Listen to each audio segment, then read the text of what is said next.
What's up guys, V1CK here with Building Brazil episode 11. Thought I'd change up my intro there just to freak you out. But today's episode we are buying the Chelsea boys. We are buying Oscar and Ramirez from Chelsea. Both very, very popular players on FIFA Ultimate Team this year. Very pricey as well. And we're going to see what they're like. We're going to put Oscar in quite an advanced position. I'm going to play a 4-2-3-1. I'm going to stick him just behind a striker like he plays for Brazil. And Ramirez is going to join the central defensive partnership with Felipe Melo, as you can see here. And we're really going to crack on in this one. We're going to play a set of games.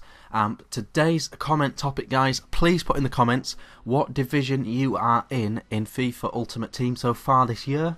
Doesn't matter if you're in a high division, just think it'd be really interesting to know where you're all at.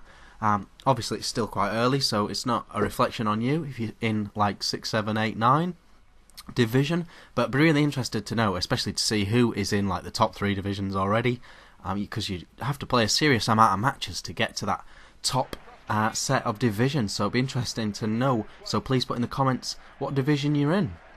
We get up against this dude, and he has informed Lukaku and Benteke up front, and look at that OP header from Benteke straight off the bat, and a good strike from Lukaku for his second goal, but then another OP header for his third goal here. Look at the distance that header has travelled to nestle in the far top corner, and that header, when you actually look back, was just from a random Silva who doesn't have particularly good heading.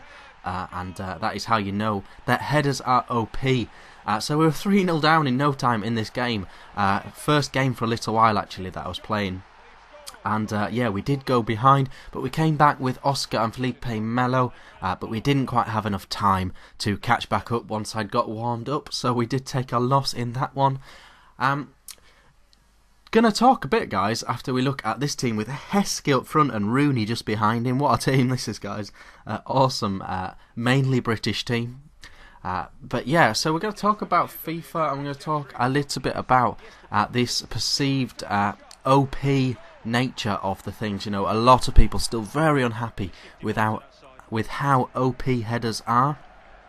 I do agree that there are slightly too many goals from headers, and it does encourage you to play a style of football that shouldn't really be encouraged in this day and age, I think, as well.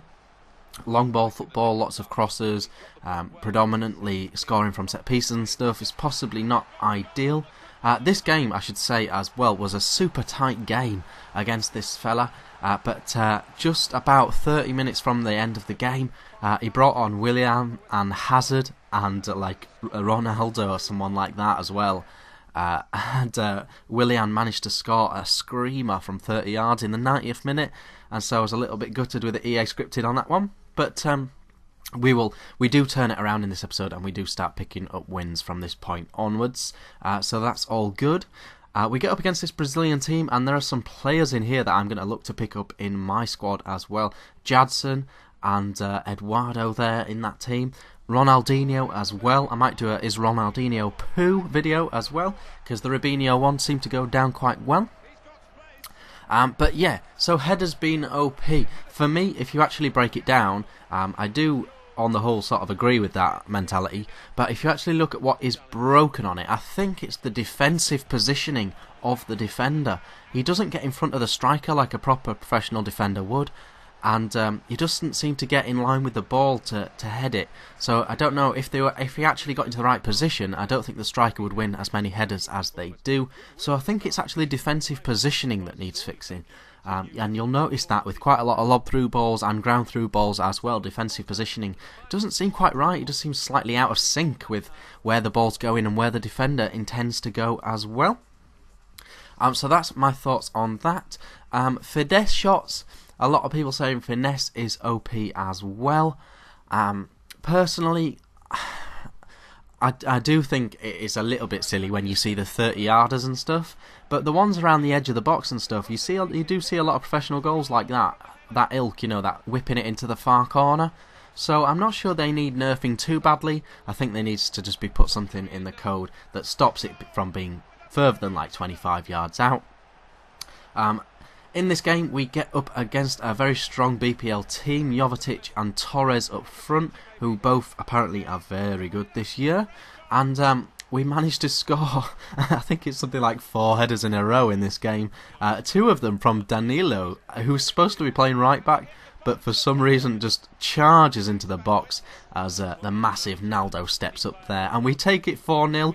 All headers, guys, in that game, if you are keeping track, and you've got to probably agree that headers slightly too common. We changed our formation because we had some injuries and suspensions and tired players in that one. We were playing the 4-1-4-1 formation, which worked quite well in that one. It allowed Paulinho to get forward a bit. Paulinho, I think, is a little bit of a contradiction of a player this year, because he's sort of playing for Tottenham as a little bit of a holding midfielder with a little bit of licence to get forward. But in this game, if you play him as a holding midfielder, it really shows the weakness of his game, which is accuracy of passing and vision. Yet when you get him forward a little bit, he actually seems quite good in this game. He's quite a rangy sort of attacking-minded player, and is capable of sticking the ball in the back of the net.